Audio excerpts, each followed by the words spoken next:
Thank you for joining us. That was a wonderful performance that you shared with us, and I really appreciated all the commentary that you gave us for each and every piece. Please give us a little background on yourself, who you are, what do you do, and what is your educational background, if you don't mind sharing. I'd love to share all that. First, though, I want to say that all of the selections we've heard today feature live musicians. I believe that's super important that you have live musicians collaborating together to make music. And I love electronics, and many of the pieces we've heard today are, at least in part, electronic, but they all have that live human component to it. And to me, that's the most important thing of all about music, is that it's a social activity where artists get together and make art together, and where the public gets together with the artists and experiences that creation of music, that creation of art live in the real world. And if you can't actually be in the recording studio or in the club, that what you're getting is a representation of what happened in that club or in that recording studio. So that it's something that's live and human, and any machines involved in the process are there to serve the humans and not the other way. I agree with you wholeheartedly. So, some of So, your background. Oh, go ahead. yeah, so how did I get this way?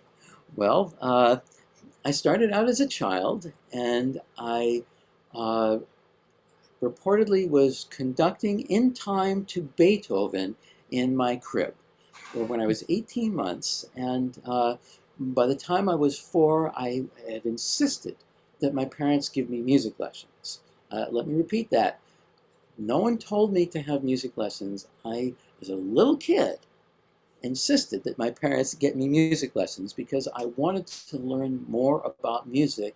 And even though I didn't have a lot of experience at age 4, I understood that you needed to have a teacher, someone to help you learn about how to do this music thing. And it turns out that that was the right idea. In fact, the entire rest of your life will be about learning about music. You'll never know enough about music. It'll be something that hopefully from your first day to your last, you'll be absorbing something new and hopefully something inspiring about music. So when I first began learning music, I was given keyboard lessons, but um, after a couple of years of that, I found out that our elementary school had a music program. When I was a kid, our music program was very well funded. So basically, any kid who wanted to sing or play an instrument could get an instrument from the school and play in the school band or orchestra or choir. This was in an elementary school. Now, the funding has gone up and down over the years, but I'm a big advocate for this because music saves lives, and particularly people who are in environments where they don't have a lot of educational opportunity. The freedom and the camaraderie and the sense of community and support that you get from doing art and music in particular can really turn around their lives and take someone from a path that was leading them, say, towards something unsavory like gangs or violence, and lead them to becoming musicians, where you can get out your violent urges without hurting anybody, uh, and go much further in your imagination and in your real life than you ever thought you could go before. So I'm a big believer in the school music programs, and by the time I was in high school, I was along with my buddy Dave, we were putting on musicals, and we didn't have the resources to rent the musicals, so we did them as takedowns, and that means transcribing the music by ear, and you can learn a lot by transcribing music, Oh, yeah. and particularly if you transcribe an entire musical, like Jesus Christ Superstar or something, then you really get a sense of how it all fits together. And especially something that's, really popular and performed a lot like that is beautifully orchestrated. So you learn a Yeah. lot about orchestration just by seeing all the little moves that the orchestrators made when you take it down, because we didn't want to just have a piano version. We wanted to do it like they did in Broadway, except we had a bigger orchestra, because high school we had like a 50-piece orchestra instead of Broadway where you'd have 25. Right. Of course, there's 25 really good players, I was so just gonna say that helps. quality, quantity.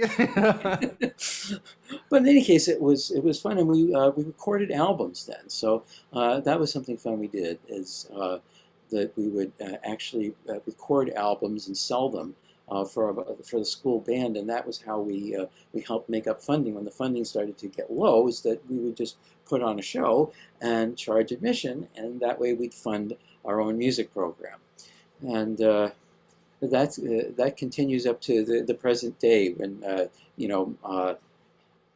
my son was in marching band, and we did fundraisers. So hopefully, though, we can get the state of California to get back to funding music in schools again, because I think that will change people's lives. Then I went on to college, where I continued to study music, but I also spent a lot of time in what I thought was a practical career. No one in my family was particularly musical, and they certainly weren't supportive of my having a career in music. It was something that other people did, but no one in our family was going to become something as, what's the word for it? As Irresponsible. as That's how they would dubious, view it, not us. as potentially the other side of the tracks, as Yeah. uh, being a musician. Because being a good musician requires that you be very responsible. And Mhm. yes, there are irresponsible people who do become successful musicians, but my philosophy on that is make double sure that your dream isn't a nightmare for everyone else. Yeah, I love that. That, yeah, it's great to make your dream come true, but not in a way that's so irresponsible and destructive that you leave a trail of wreckage behind you. You can make your dream come true and help other people make their dreams come true, and that is the ultimate satisfaction. Because if you're really a dedicated artist, you will never know enough. You'll always be learning more, and you'll always look back at what you did before you knew what you knew now and say, gosh, if I only knew then what I knew now, I could have done that better. But the help that you give to other people in seeing them succeed, the joy that you bring to the audience in helping them have a more fulfilling life, or reducing their stress, or making their life better, that's for real. And there's nothing better than that. You don't ever have to doubt or second guess that you made people happy, or that you helped someone achieve their goals. That's something you can always feel that you did right. Well, that's a fantastic philosophy, and I completely agree with you. And for those of you that are a little worried out there, whose family may not understand your choice to become a career musician, as long as you work at it and you're professional, like everybody else that does every other career, they'll come around. Speaking from experience. Yes, they usually will come around. And even if they don't, you'll have your showbiz family, the extended family that you develop, that can sometimes be more understanding and supportive than your real family, that may not have any knowledge or experience about what it's like to be a professional musician. And so, in some ways, the community that you build for yourself, the family that you make by the people that you associate with, the people that you work with, your team, those people become an important part of your life and a part of your family. And that's something that, again, is with you your whole life. So that was something that took me a long time to understand. And so for years, I worked at a day job that helped other people and was a living but it didn't fulfill me artistically, and I wasn't standing still. I was,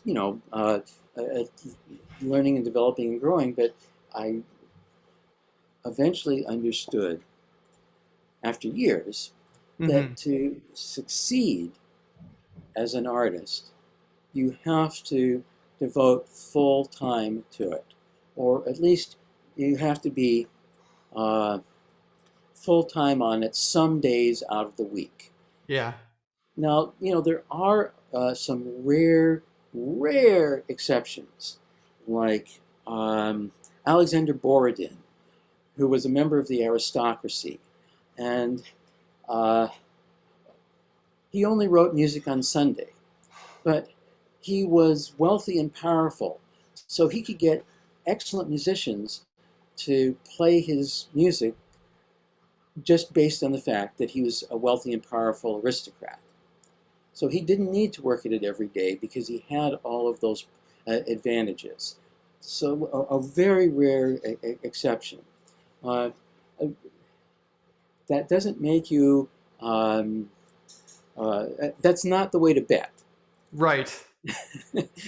You don't want to bet that just working one day a week on your music will be enough. Now, yes, it's fine to have a day job. Most people have a day job in the arts for at least 5 or 10 years, and that's not a problem. And for that, probably the ultimate authority that cannot be surpassed and must be respected on day jobs is Albert Einstein. He had a day job, and his philosophy on it was super practical. He said, pick a day job that doesn't require that you work very hard or think about it a lot, so you can put most of your time and effort into what you really care about. That's a good perspective. I like that nugget. Yeah. And, it worked for him. I'd say so. I'd say he's pretty well regarded in his field.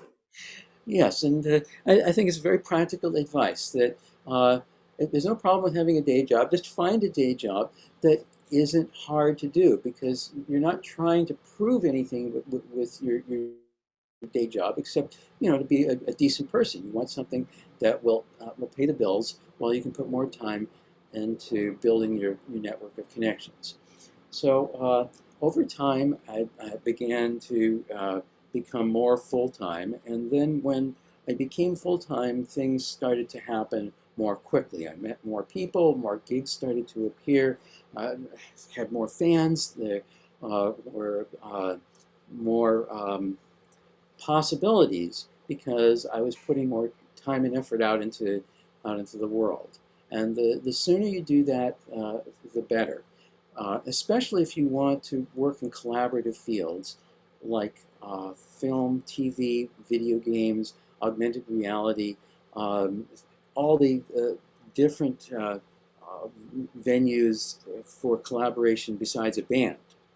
For those, you want to spend at least half of your time connecting with people in those fields.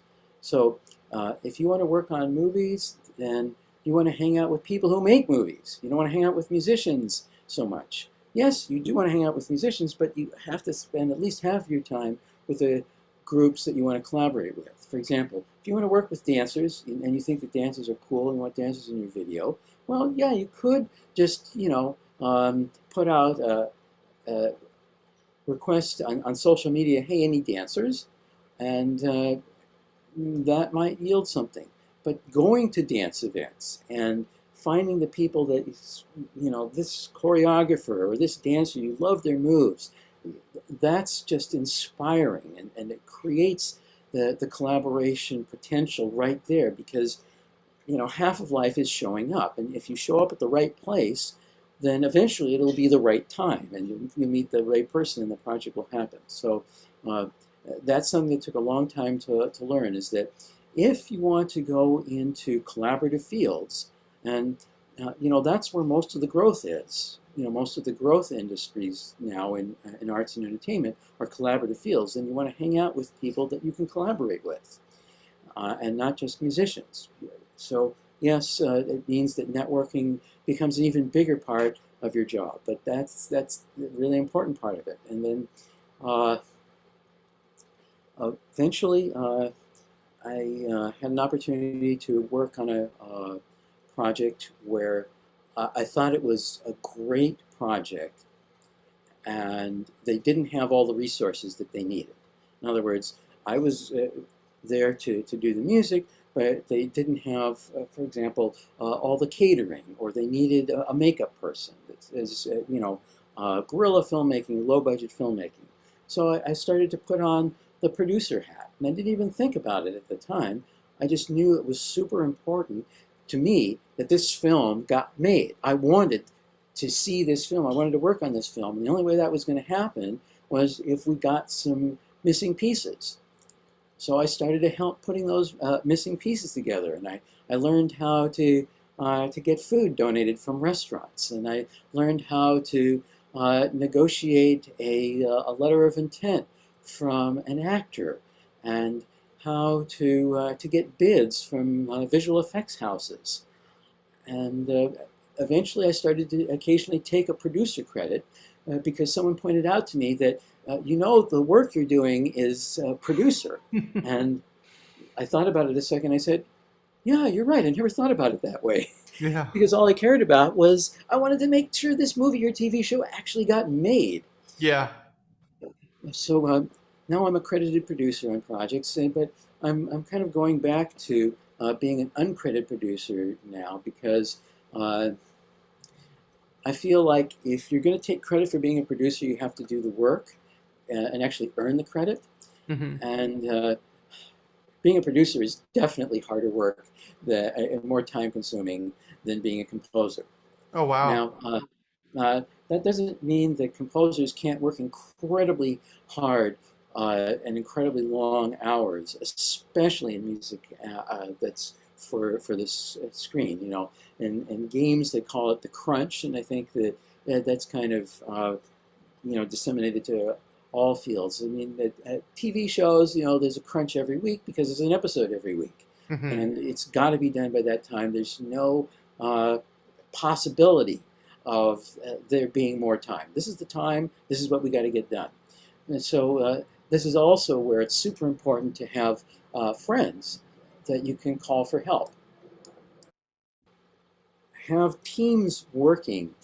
They all get credits, or at least when they're working on my team, they do.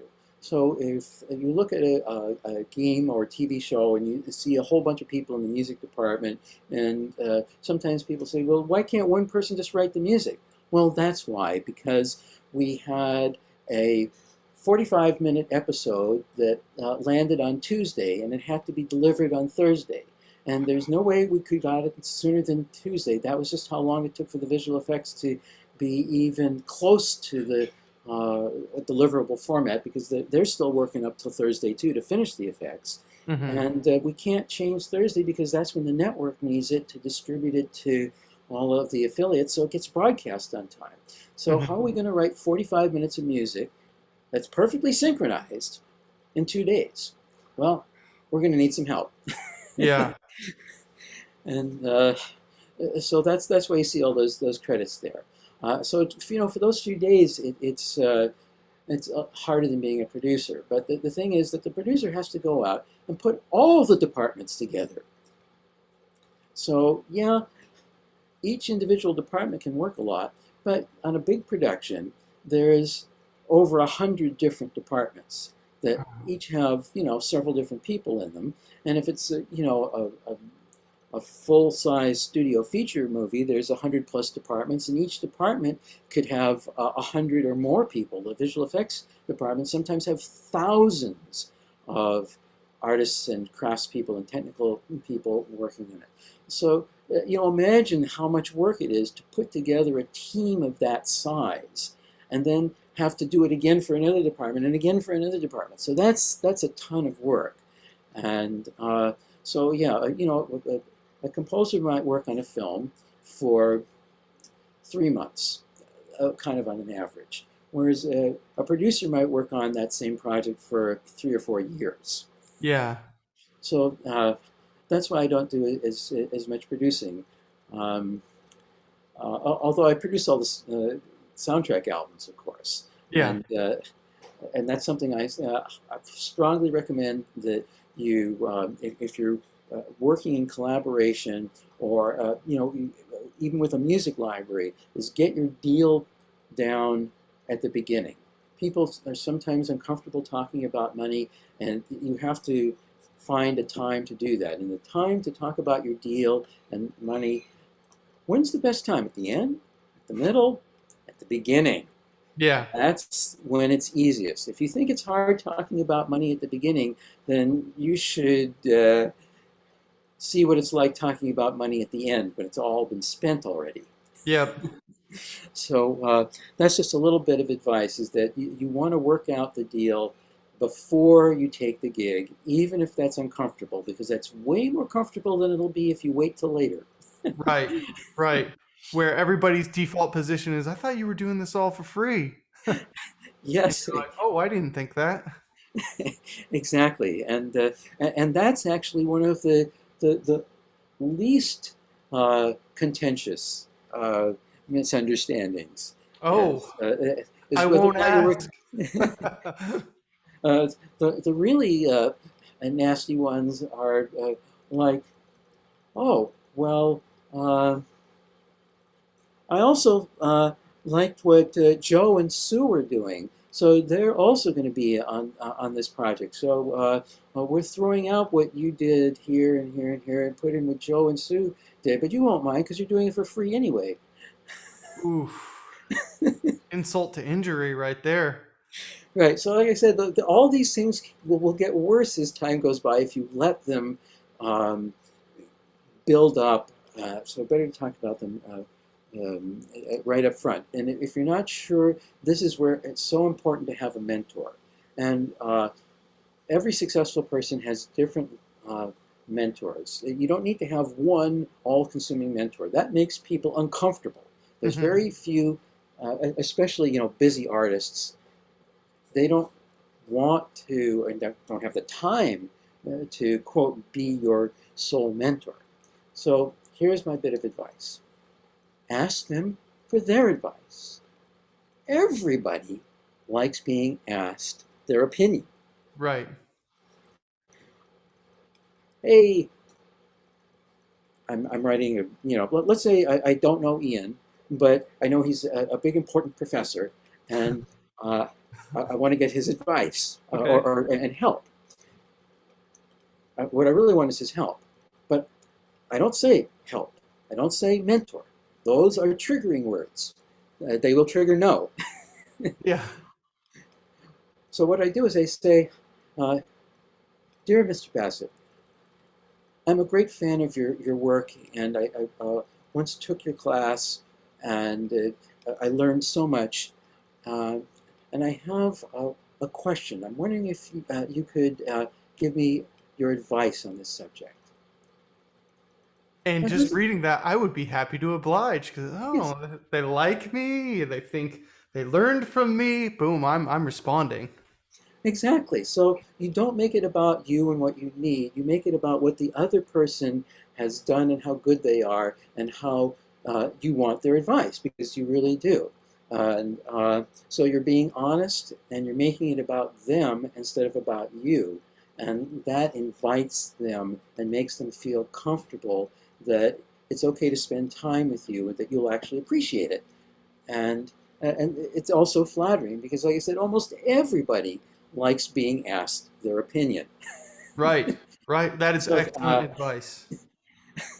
so that's the way that you get your mentors. It's, you don't say, "Will you be my mentor?" You say, "Would you please give me your advice on this if you have a moment?" And make it very humble. You're asking them because you think they're great. And if you don't think they're great, you probably shouldn't be asking them. So Right. Good point. ask ask people that you really care about. And let's see. Now I guess we should go on to what are my future projects Right. and current projects. So right now I'm I have two documentaries I've worked on and scored during the pandemic year. I was very lucky. I got to work on one project that is about treating autism with diet, and that's really interesting and hopefully will help lives. And then another about environmental justice. So both of those are done, and I'll have another science fiction episode coming up soon, and then let's see. I have a concert on the 21st, which will be up on YouTube by the time that you guys see this. Oh, great. So I don't know if we can include maybe the link to the concert, Yeah, to the recorded version absolutely, of the we can concert. include it. Yeah, yeah, for sure.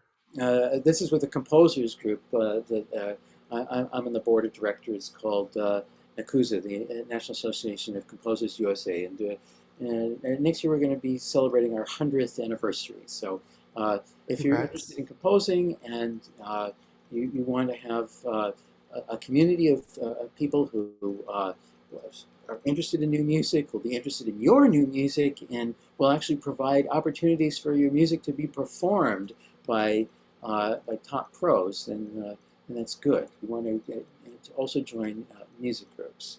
And Wow. I'm always looking for new projects and new collaborators. So if anyone has questions or wants to follow me, I'm David Raiklen, D-A-V-I-D, R-A-I-K-L-E-N on Facebook.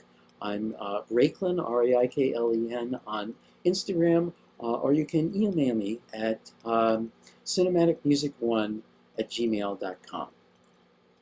Well, I love that when you were mentioning all the projects you had upcoming, you're constantly wearing many hats, it sounds like. And that's something I tell my students is in this world that we are currently in, you don't get to rest your laurels on one aspect of your musicianship. So, you're saying documentary over here, that's about a completely different subject from this one over here, which is completely different from the sci-fi, which is completely different from your concerts. And that is just so amazing to me and realistic, and shows the professionalism in what you do. Well, it's all about love. I love all of these different things, and that's why I do them. I love movies, and I love going to other people's movies, and I love making movies that I get to work on. And in fact, tomorrow, Saturday the 20th, there's a celebration of the life of Kate Johnson, who's the greatest artist that I know of. She was a true great spirit walking the surface of the earth along with the rest of us.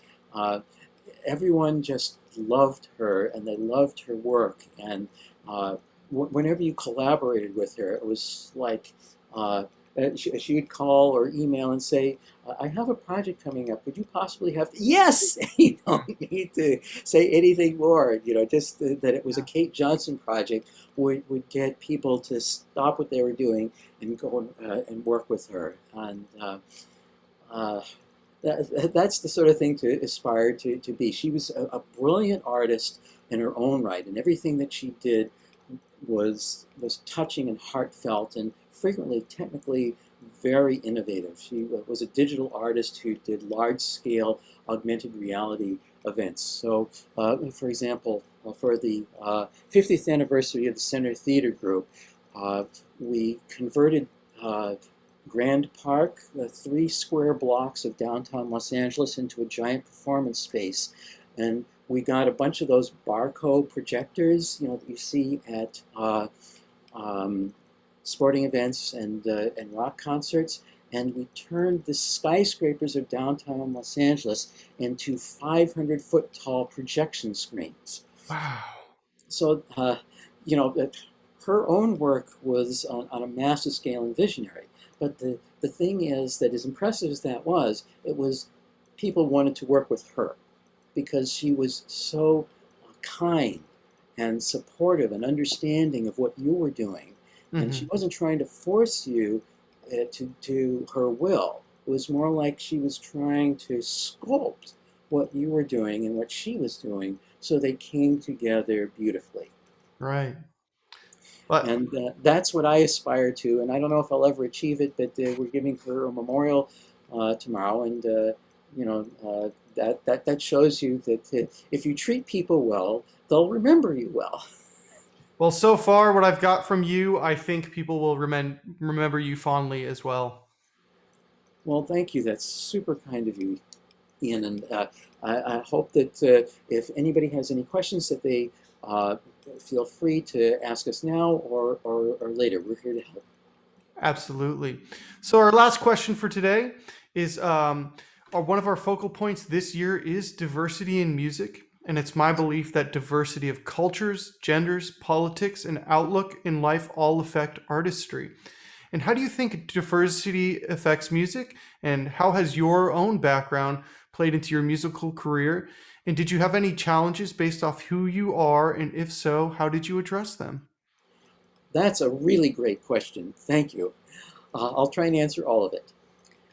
How do you think diversity affects music? Okay, I think that diversity is what gives us new frontiers to explore and individual voices that are relevant. Without diversity, art quickly, I don't know if degenerate is the right word, but it devolves into craft because there isn't enough fresh perspectives.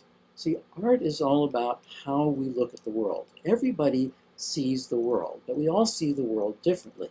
And artists are blessed, or is it cursed, with seeing the world differently than almost anybody else.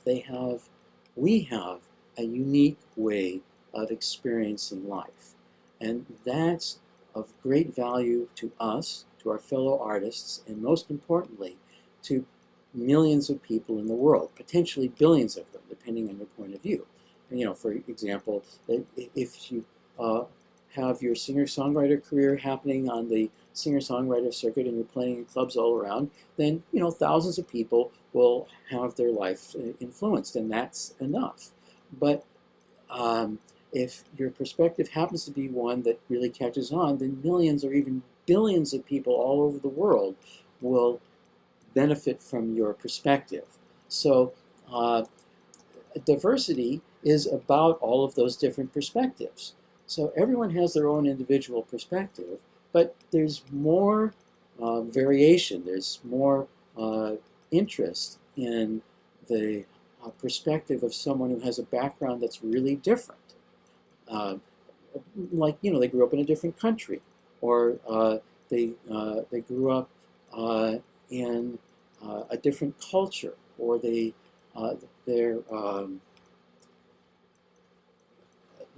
love a particular style of music that we don't hear over here. So they're bringing,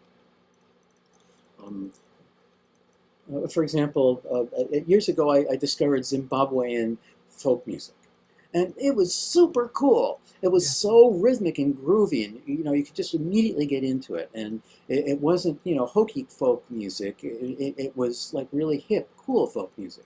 And now I'm not from Zimbabwe, so I was just approaching this as someone who'd never experienced before. But there was something about that music that spoke to me, even though I had had no previous contact with their culture at all. So diversity is really important because sometimes the best and most inspiring music and the art that changes our view of the world, gives us hope, gives us meaning, comes from someone whose background is completely different than ours, but they're still human. Yeah. Now, how's my background played into my musical career? Well, I'd say that I've always had an interest in technology, and since music has gone in a very tech direction, that's been helpful. And I've always been fascinated with science, and that may be part of the reason that I enjoy scoring science documentaries, but I also enjoy doing, romantic comedies and, you know, um, period dramas and science fiction and different genres. So, in a way, my background was more a prelude than having any direct influence on my career. Uh, I was like raised in a small town, and so I like small towns, but that just made me more hungry, more interested in what the big town was like, Yeah. which was, not my background. Uh, so the challenges of who I am. Well, I belong to at least two or three different minority groups. So uh, I know what it's like to be beaten up because you're different, to be ostracized because you're different, to be simply misunderstood because you're different. And my way of dealing with that tends to be to enjoy life anyway, and to not get drawn into the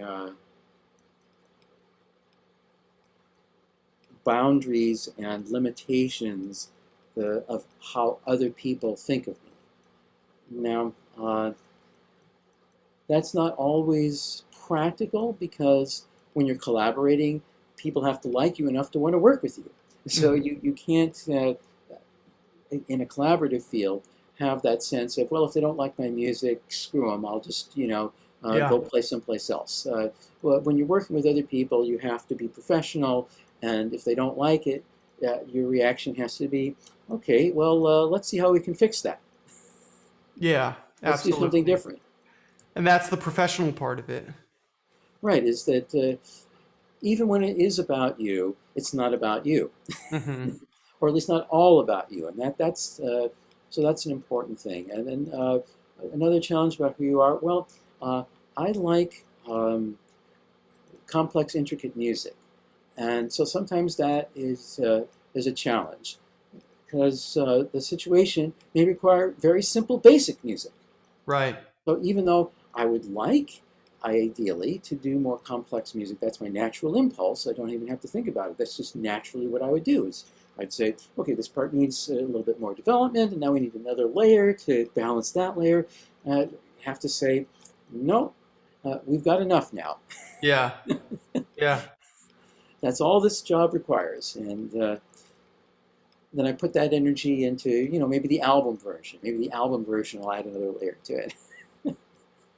Well, that's sage advice for anyone that goes into, I think, any part of the music career is you're there for a reason, right? Right, right. And hopefully we're all there for the same reason.